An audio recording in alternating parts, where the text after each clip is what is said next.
All right, welcome for today's webinar where we'll take a deeper look at the concepts we discussed in Chapter 6 of the Fraud Fighters Manual, all about risk operations. My name is Alex Fajbosovich. I'm the head of fraud risk here at Unit21, and I will be moderating today's conversation. If you're not familiar with Unit21, we are a risk and compliance infrastructure. We allow you to use our platform to detect and investigate fraud and anti-money laundering without writing any code, and use any data types you already have in place for those practices.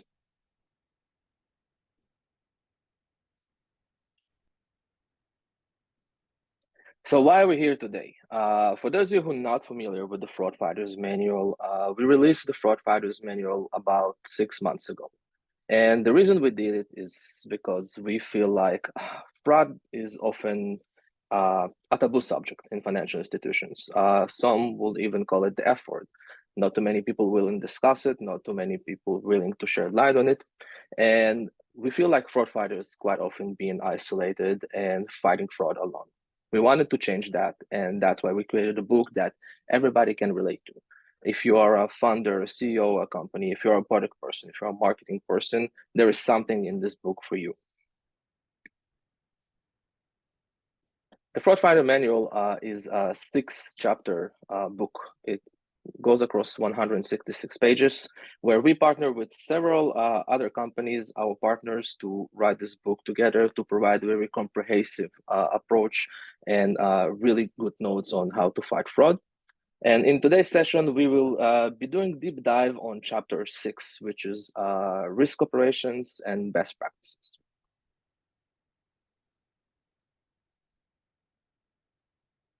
So on the agenda today, we will have a conversation about how we justify the investment in risk operations. We will touch on what is the right and best practice of building a team.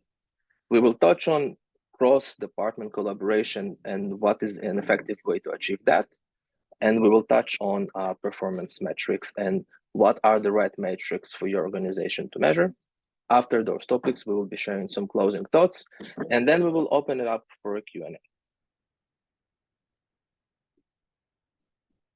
A bit of housekeeping notes. So this session will be recorded, and we will email it to everyone on this call in the next 24 hours.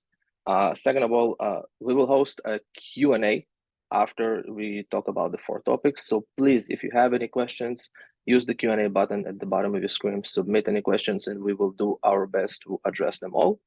And lastly, we will have a giveaway of 10 printed copies of the Fraud Fighters Manual. So stick around till the end of the session and learn how you can get one.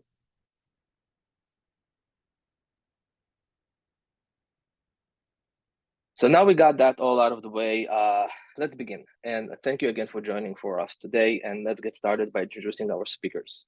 Again, I'm Alex Fajbosovich. I'm the head of fraud risk at Unit21, and I will be moderating today's conversation. A bit about myself: I've been fighting fraud for the past 14 years, hold various positions in fraud operation, fraud analytics, had about 5 years of consulting to quite a few large banks in the United States. Eventually decided to switch into fintechs. I was head of a fraud risk program at a new bank during the pandemic, which was a lot of fun, but which gave me the opportunity to actually go and work with Unit21. So I'm also an ex-Unit21 customer. Love the product so much, eventually decided to join the team at Unit21. And today I'm working with all of our different departments in the company, making sure that we provide the best product and also the best practices and strategy for our customers. And I would love to introduce you to our panelists today, who will be Gil Rosenthal, the co-founder and the CEO of The Choir, and Jonathan Cohen, a senior fraud specialist at Lilly, who is also a Unit21 customer. So let's get started. Gil, would you like to introduce yourself? Thank you, Alex. Hi, I'm Gil. I've been working in risk management for the past 13 years. Majority of them I spent at a company called Bluevine, where I led risk operations, basically from 0 to 100, scaled it from myself and 2 open headcounts to a team of about 40. And recently I started a startup called Choir. We provide business performance analytics to fintechs and financial institutions. from the perspective of the head of risk. So what the head of risk would need to know about how their performance is tracking. That is me. Thank you so much, Gil. Jonathan, would you like to say a few words about yourself? Sure. Hi, everyone. My name is Jonathan Cohen. Before I introduce myself, I want to apologize for my appearance. I know it looks like I had a run-in with a lawnmower, but it's just a little biking accident this week. But anyways, I'm a senior fraud specialist at Lilly. I've been here for 2.5 years. I first got into the fraud and risk space in lending, running a personal loan program at Laurel Road. And now at Lilly, I help handle the top funnel onboarding risk processes and our transaction monitoring with some company named Unit21. Thank you so much, Jonathan, and thank you both for taking the time joining us today and share your expertise on this webinar. So I think we're ready to go, and let's jump right into topic number one, which is justifying the investment for risk operations. And we all been there, right? As people who work in the risk space, whether it's fraud prevention, whether it's compliance, I feel like each and every one of us have felt it in certain way. You try to get a new budget to bring maybe a new point solution, a new vendor. You try to start, create a conversation about investment in more manpower, and you get this different comments and different looks from other people in your organization. I've heard things like, "Hey, you're not really bringing any money to the company. Why we should spend any money on you?" Or people just will just treat you as the necessary evil. Now we understand that risk operations is a crucial aspect for business management, especially in today's complex and dynamic business environment. Even for fintech companies, it's no longer the days where it's one banking entity, everybody sits under the same roof. Today, when you're operating in the fintech space, you have your banking partners, you have banking as a solution, you have the entity who process your transactions, right? So where exactly risk operations should sit? Is it right at the end? Is it one of your partners? So it's super complex, right? But we also see that many senior leaders today, they see the organization in business terms, right? So how do we really speak their language? How do we help them understand that risk management is actually one of their goals and one of the goals of the company, making sure that we're running a healthy operation here? And in my opinion, each department in your organization has some type of exposure to risk and can or cannot, bring more of unnecessary risk to your business. For example, let's take product, right? You'll have product people who quite often design products for the perfect customer, walking the perfect path, right? And from business perspective, that new product, new shiny feature might make a lot of sense. It actually might bring a lot of money to the company, right? But they're not quite often thinking about what is the associated risk with the product that they're building, right? Or we have your growth or marketing people who will, want to launch a brand new campaign and spend millions of dollars of acquisition of bringing new users, but they're not taking risk into consideration when they're measuring lifetime value of the customer.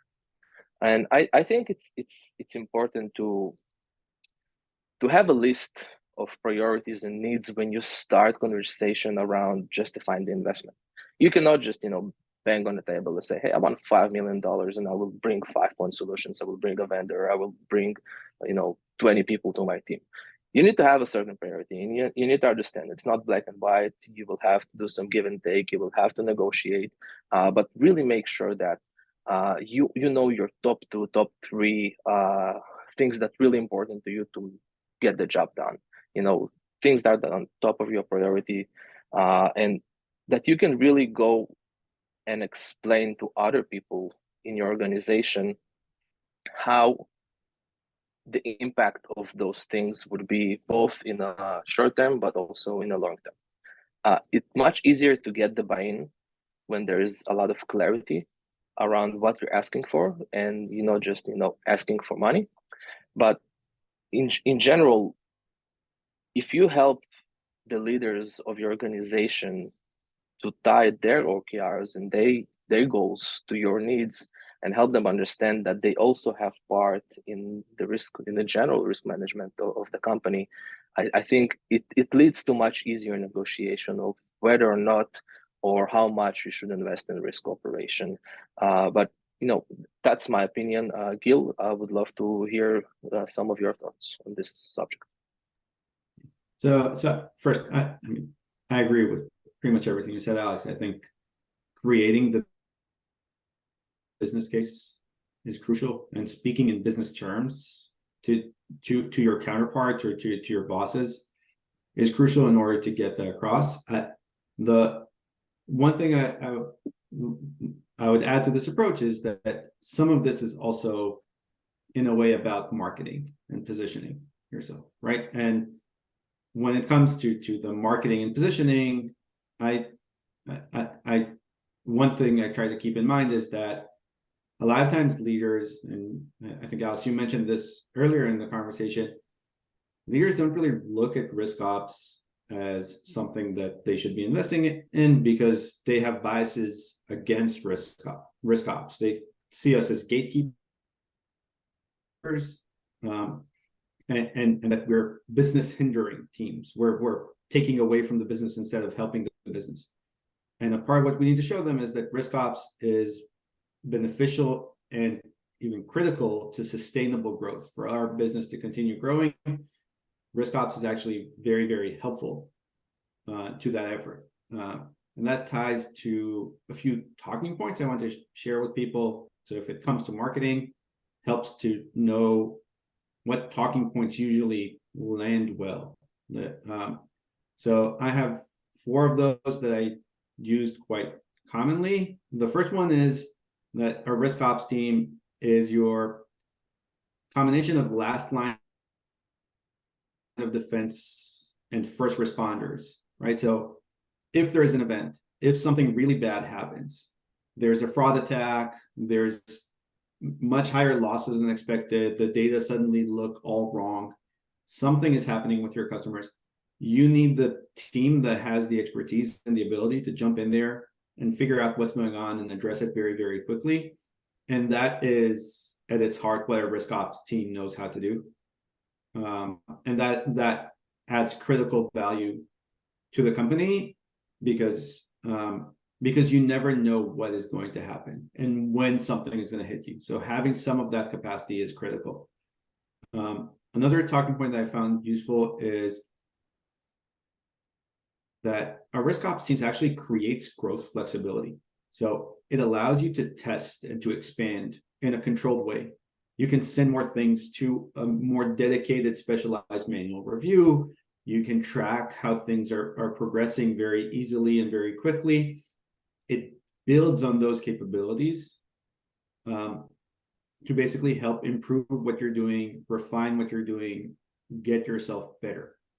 And then the next talking point would be that a RiskOps team complements customer support and customer success. So when customer support or customer success teams get the more complex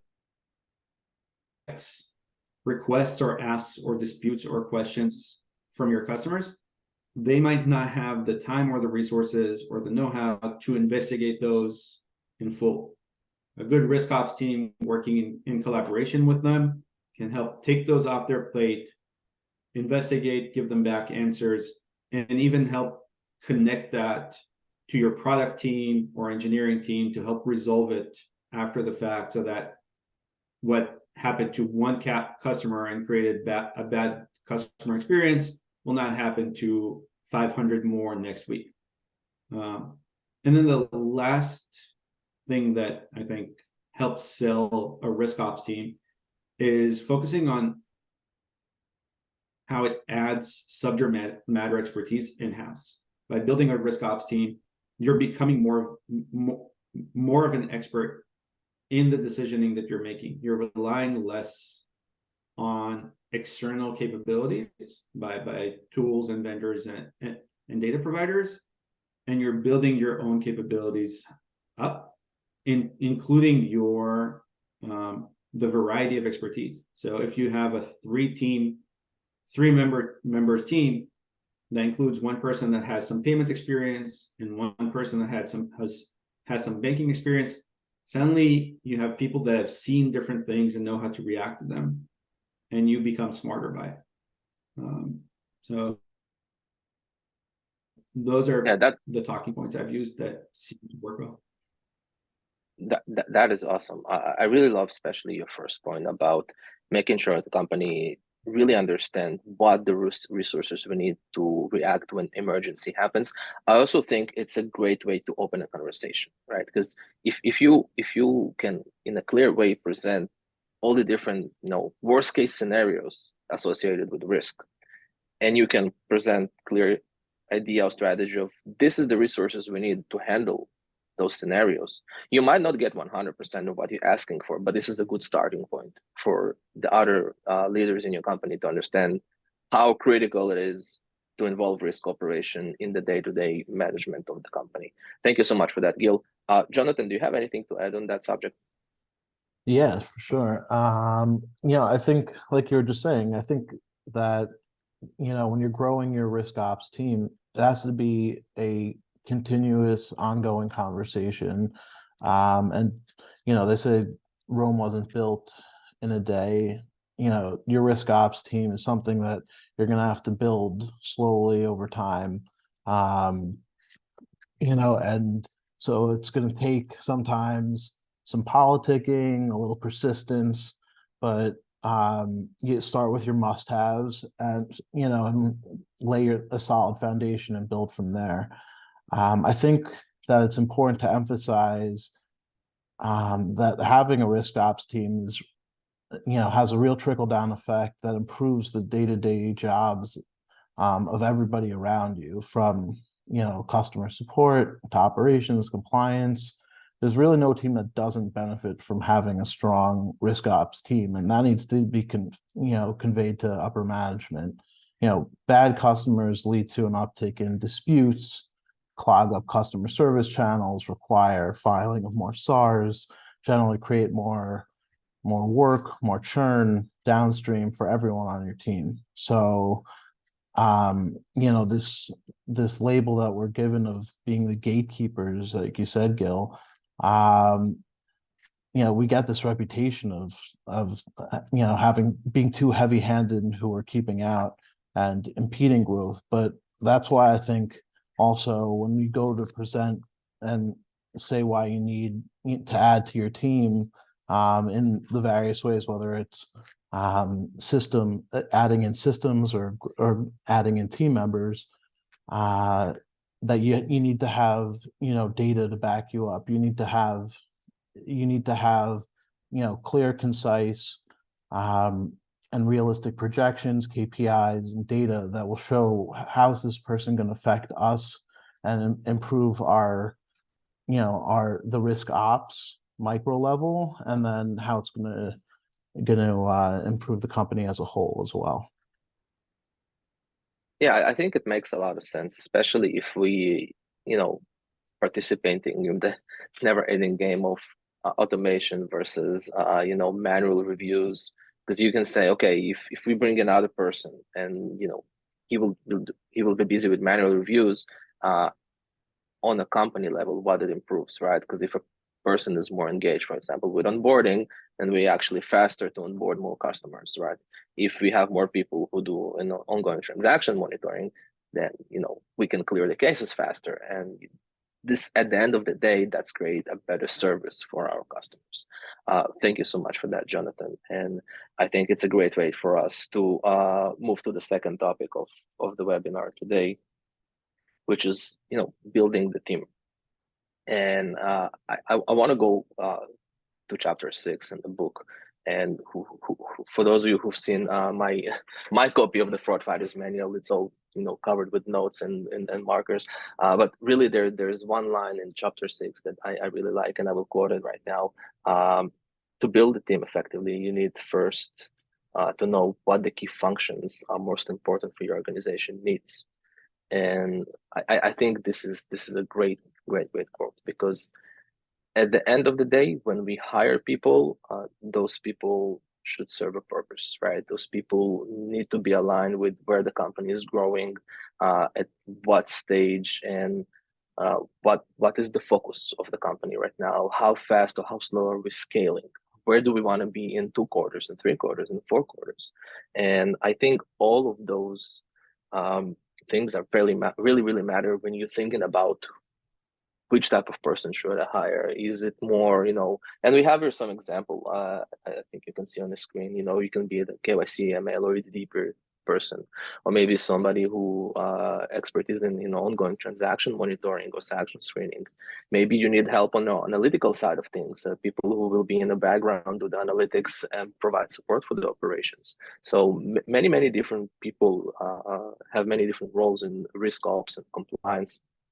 But at the end of the day, I think if you really understand where the organization is today and what is the focus for the next 2-3 quarters, it's much easier for you to come to the table with request of here's the people I need to support the general goals of the company. So Gil, I would like to hear your comments here and your general line of thoughts on what is the right way and what is the right approach to build a team. Yeah, so thanks, Alex. I think you outlined the exact same 4 pillars I would. I'm fully aligned on that. I think my emphasis is probably would be to start from the risk analytics team, or because that is your key to scaling, right? The key to scaling is being able to track how are you trending, how are you performing, where can you automate, where do you need more help, and while you can't, there are some functions that you need the fraud prevention and detection team, you need an investigator, you need processor. If you're starting out, that is my preferred starting point, is people who can work some of your cues, but as they're working it, they're thinking in scale.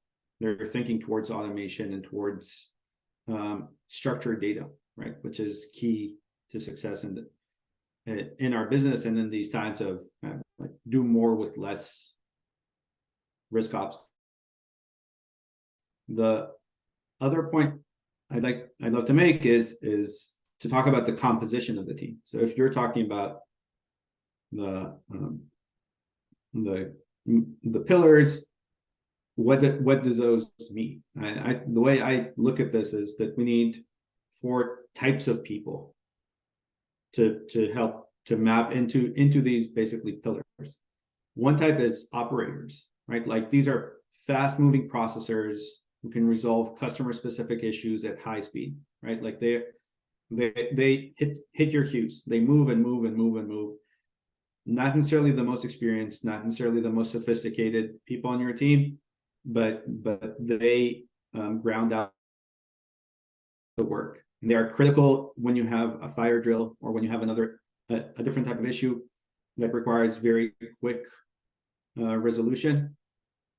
So I think that's one element that is important to have in place. Another is your investigators, those people who are subject matter experts and will dive super deep, right? And if we've all worked in this space long enough, we've come across these people that would rather spend 5 hours looking at one case than looking at 50.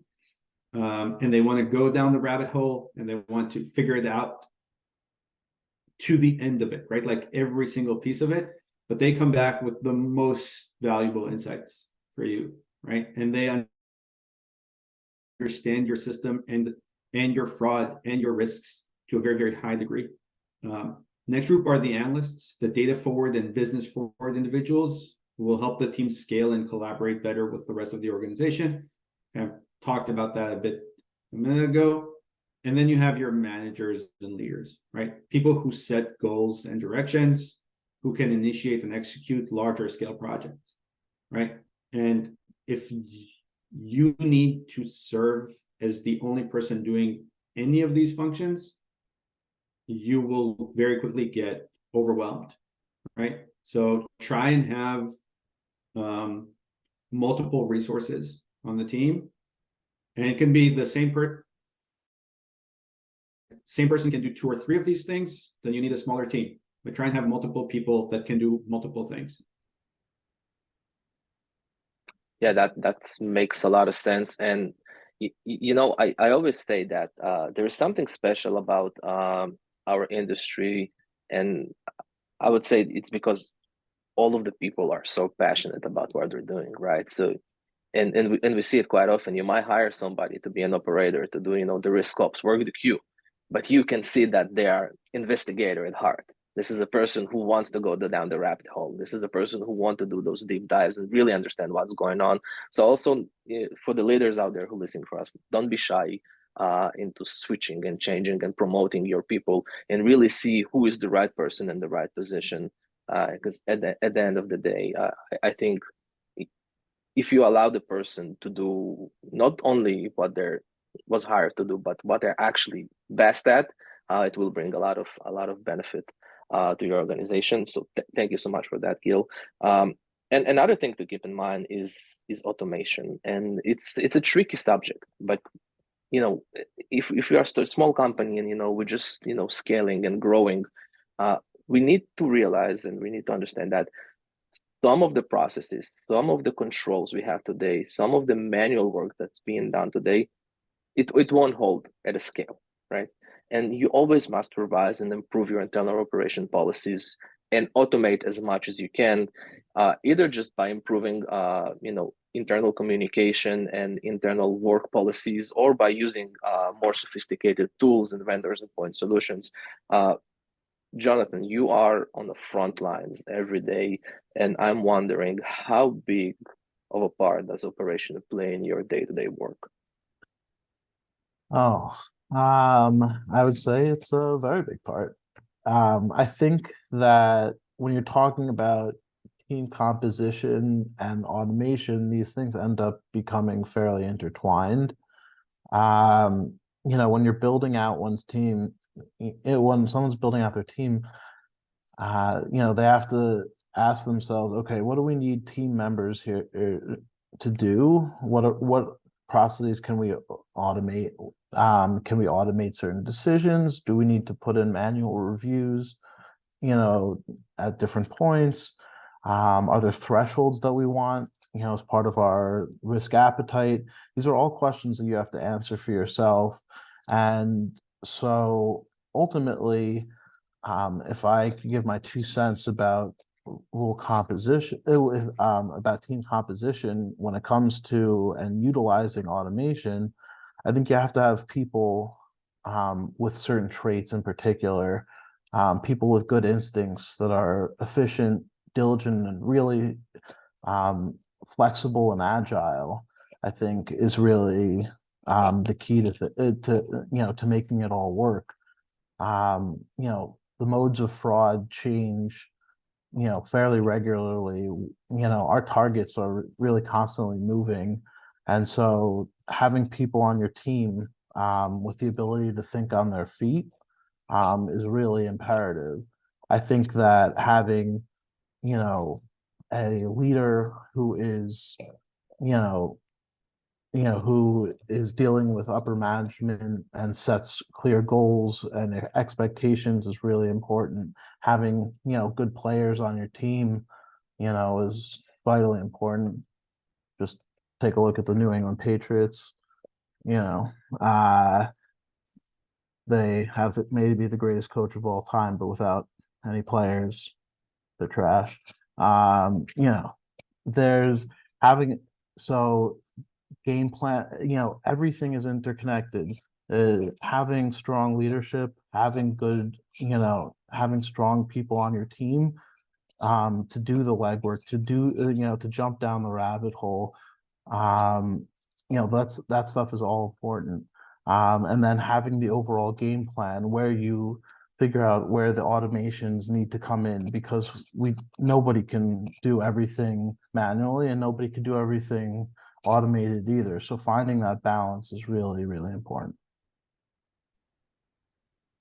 I completely agree. And I think another point about automation is it's important to remember that whenever we decide to automate a process, which means it will have less hands-on, less people looking at something. The key to success to automating is not only have less manual work, it's also making sure that by doing the automation, you're not exposing yourself to more risk. So if a process is automated right now, it should still be a good process. It should still be a good control. So make sure if you decide to go with the automation route that you are not leaving any loopholes for the bad actors and the fraudsters to be like, oh, okay, this is automated now.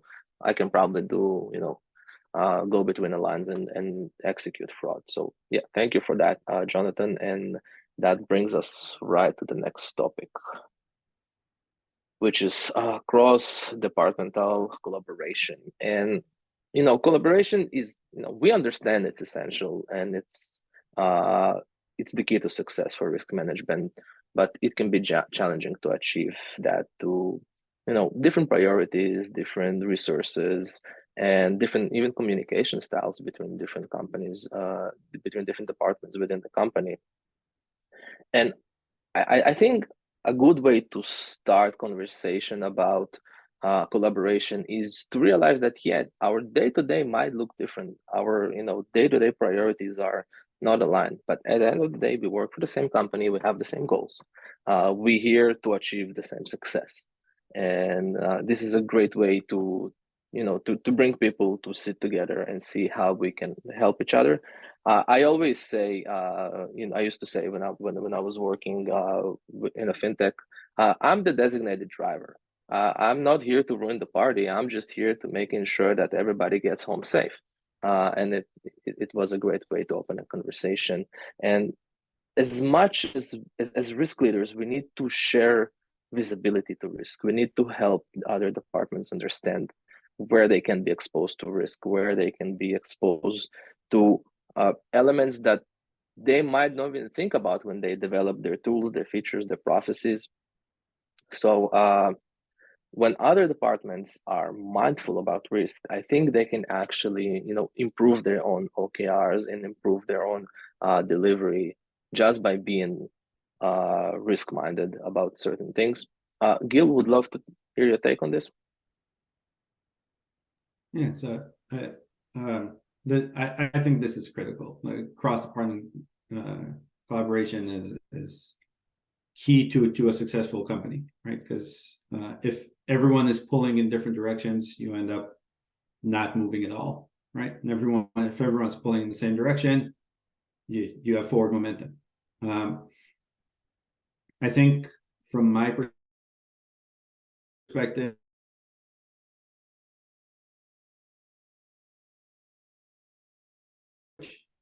so talking in the same way about different things. So yeah, talking, using the same terminology, and using the same terminology starts from adopting other teams' terminology into your own processes, right? There are things that are in our domain, right? Account takeover is our terminology, and they should be using it.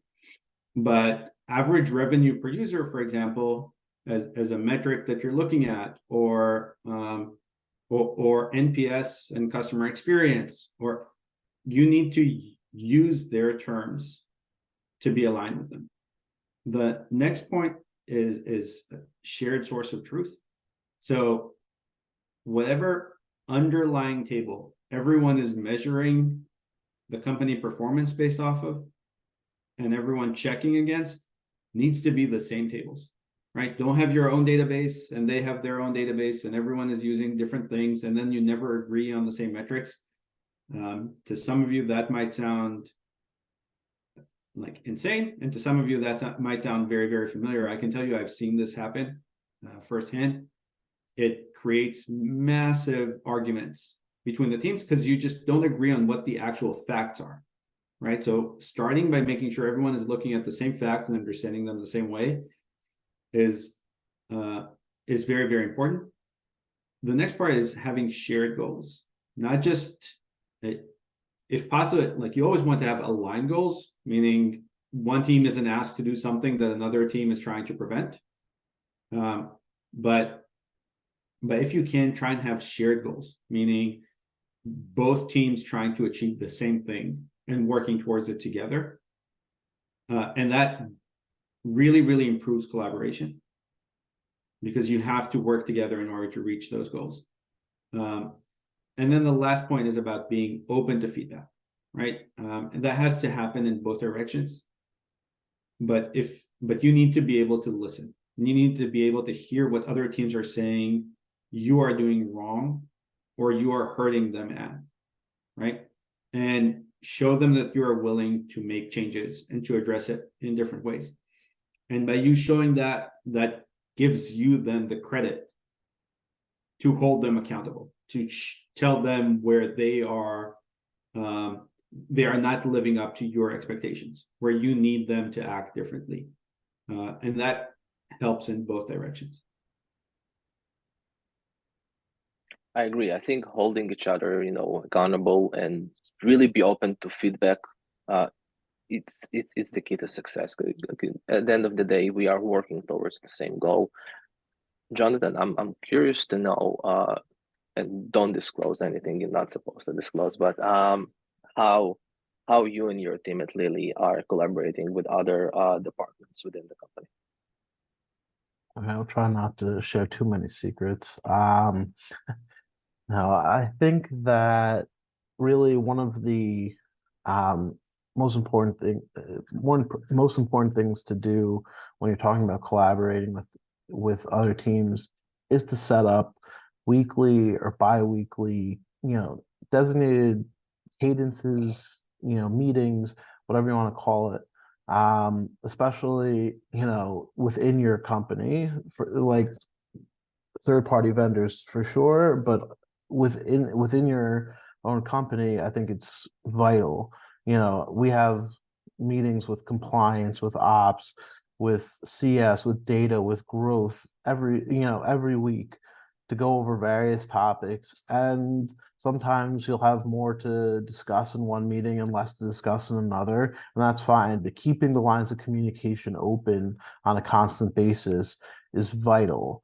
And just touching on what's the latest we've been seeing in various fields, that a lot of times there are other people who are, yeah, we handle risk, but there are other people who are handling the day-to-day and looking at different angles and different transactions and seeing things that you just don't have enough time to see just on your own. So you need these other people to be your eyes and ears in certain ways, and so you can be clued in, and with your regular communications with them, eventually it doesn't end up being that you just communicate on that for that one meeting. You end up hearing about things you may be seeing, other people may be seeing earlier than you ordinarily would have. We recently rolled out a new transaction product for inbound wires, right? So that's a high risk type of transaction. And so with our sponsor bank, we had to come to them with an agenda of how we were going to go and monitor these, monitor all these. So what are we looking at? Are we approving wires manually or automated? At what thresholds are we? And then after they've gotten on, what those funds are on our system, how are we monitoring those?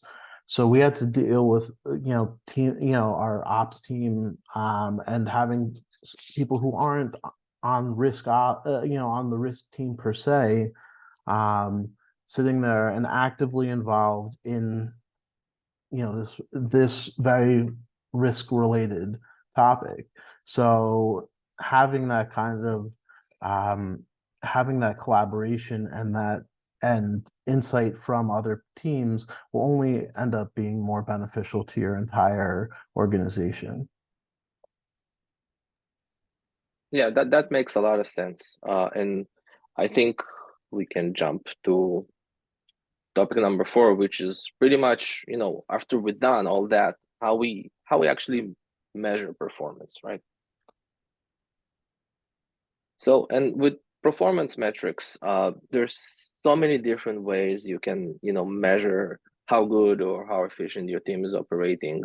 And it's essential because you have to understand, in general, the effectiveness of your risk management efforts, but also it helps you to bring that conversation to the senior management, right? So, you can have, KPIs and identified different metrics such as what we're seeing on the screen, like risk exposure and capture rate, and average response time, and what is the monetary loss of all this, and how we can do business continuity better, and how we respond to disaster recovery.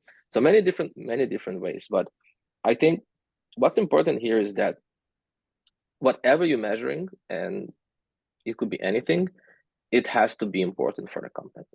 It has to be important for other members as well, because if you are successful in it, everybody will share your success. And if you need help to improve, because this is a metric that is company-wide important, you will have more buy-in from other members of your institution to go in and help you improve. And that could be either as an investment in your team, that could be either in changing some internal policies, but don't measure things just to say, hey, I'm measuring, right? Measure things that's important to the company to grow and succeed. Jonathan, I would love your opinion on what is the day-to-day metrics that important to a risk analyst, and what agents should be focused on in order to improve and be more efficient? Yeah. So I would say that at its core, we're talking about what I think I'd term as like your true positive rate.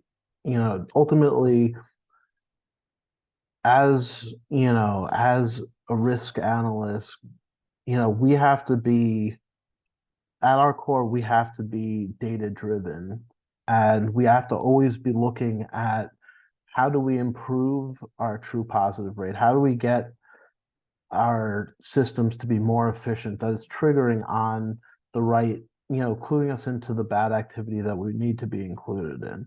If we're getting 100 alerts and they're 2 true positives, that's not helpful. Yeah, you'll catch a couple bad guys, but you're going to waste hours doing it. It's about figuring out how do you improve accuracy, how do you improve efficiency, and ultimately, we all love to be able to build out our teams, with all the resources in the world, but most of us can't. We have to figure out how do we build this structure, maintain some agility to react to attack vectors. How do we improve these systems in place, replace or remove processes that don't age well? We have to constantly be self-assessing, self-scouting, if you will, because we need to hold ourselves accountable. And so ultimately, we need to, so true positive rate in all of the many different forms that can take, I think is the metric that you need to be looking at. Thank you for sharing. That makes a lot of sense. I see Gil is smiling. So, Gil, what are your thoughts here? Yeah, I mean, first of all, I really agree with what Jonathan said. I think that's a very strong measure.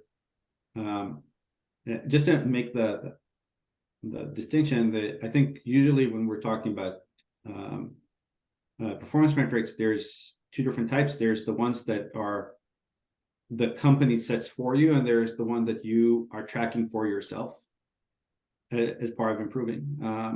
When coming to the ones you're tracking mostly for yourself, I think the true positive rate is one very strong one. I think the other one that I really like is handling time.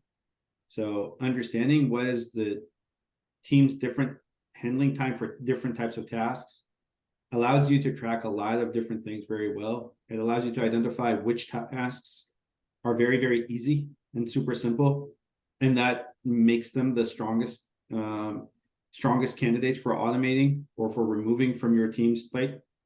And that really helps capacity. It helps you identify which tasks are the most difficult for you, and you want to simplify, and you want to find a data vendor, a tool, a capability that helps you work on them faster, right? Unit21 is one of those tools, right? It can really help you. It can really help you simplify quite a few different tasks and needs, and to automate some of them.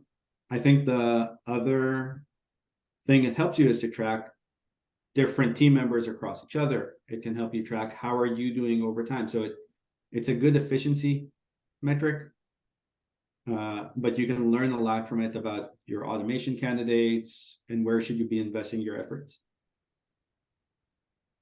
Yeah, absolutely. I couldn't agree more. And I think that's really concludes the 4 key areas that we wanted to touch today. A few closing thoughts, and this is for our audience. If I can give you something to go home with and start thinking about. I mean, RiskOps is so different from one organization to another, and you can have a fintech company of 20 people where you have one person who is one man show, and he will be doing everything from onboarding to transaction monitoring, writing the policy, and then you have your enterprise institutions where you have 500, 1,000 people just working on risk and compliance. But I think the commonalities are remain the same. And first, cross-department collaboration. I mean, I consider myself lucky because I get to see many different organizations and work with many different organizations as part of my role in Unit21. And the most successful are the ones who have good internal cross-department collaboration. Teams who understand how they impact each other, teams who are working together towards the same goal. The second thing is identifying current and future needs. You have to plan to be able to address the needs that you have today, the company needs today, but also understand where the company want to be in 1, 2, 3, 4 quarters. It could be part of your, general roadmap. It can be attached to any product roadmap and features you might be releasing. It could be attached to any growth and scale goals that will come from the marketing team in terms of onboarding customers. Just like Gil said on the first topic, you must understand where is the right need for the team to respond, and have enough people and have enough tools in place to respond to the worst case scenario. And third is track metrics that matter. Don't track anything just because it's cool. Don't track because somebody else is tracking. Don't track anything just because you might be tracking that in your previous position in the other company. Track only what's important for the company. Track metrics that will help leaders in the company understand where you're at today and how and what you need to improve in order to become better. And the last part is build the right team for your business. Understand the gaps and the needs of your business, understand how they correlate with your larger roadmap, and bring the right people to do the right job. Those are personally my thoughts and the 4 points I would like you to take home. And before we go to the Q&A, because we have a few more minutes left, I would like to share a little bit more about Unit21 and how we help teams bolster the risk operation programs. So at the end of the day, when I get to work with top performing risk operations teams, what I do see quite often is that leaders in risk operation understand that there is no one magic solution to solve all the problems. Simply, there's no such tool out there. And what we're seeing in top performing teams is that they have an infrastructure layer, one platform where everybody doing the work. where everybody who needs visibility gets visibility, when you can use the platform to create cross-department collaboration, where a fraud analyst investigating a case and they need to escalate it to the compliance team, it can be done with the click of a button. And on top of that infrastructure platform, they will bring 3, 4, 5, 6 point solutions that are relevant for their business, that are relevant for their use cases, that help them to mitigate risk that is specifically for their need. And this is how we see Unit21. We really see Unit21 as an infrastructure platform. The bigger you go, the bigger you scale, you will probably start seeing some challenges around data silos.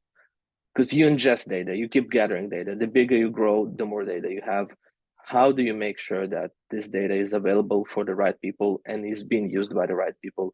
And this is, at the end of the day, what Unit21 is for, making sure that everything you have in-house is ingested in your infrastructure and it's available for your risk and compliance team to do their work in the best possible way. So for those of you who are interested to learn more about Unit21 and how we can help your risk programs, we got 101 reasons for you to get a demo.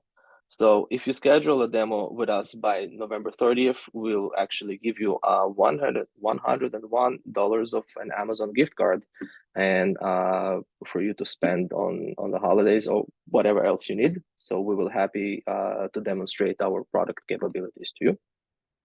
And lastly, I know that folks stay here so long to understand how they can win a book giveaway. So for those of you who attended today, we will be contacting you individuals. We will select 2 individuals privately, and we will be shipping to you a physical copy of the Fraud Fighters Manual. So next up, we have the Q&A, and it looks like we have quite a few questions in the pipeline. So let's start addressing those. Let me open the Q&A box. All right. So Gil, I think this is a good question for you, and your unique offering with Quire is. Do you have any thoughts on how to set up a good QA quality assurance process for risk operations team? Yeah, that actually is a good question. I think from a QA perspective, it touches a bit on what I mentioned before, but the starting point is making sure you have the good source of truth, right? You have that shared fact basis on everything. And then you want to create robust reporting at 2 different levels. One is on the actual business performance, and the other is on the team performance, right? So like we mentioned before about account handling time or task handling time, about the distribution of decisions by the team,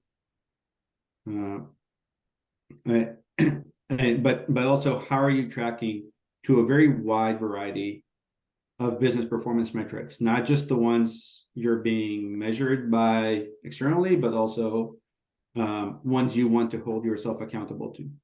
So we talked about a lot of those before, but my suggestion is just make sure you have that robust reporting, and that is a part of what we help companies build at Quire. The third piece would be control groups.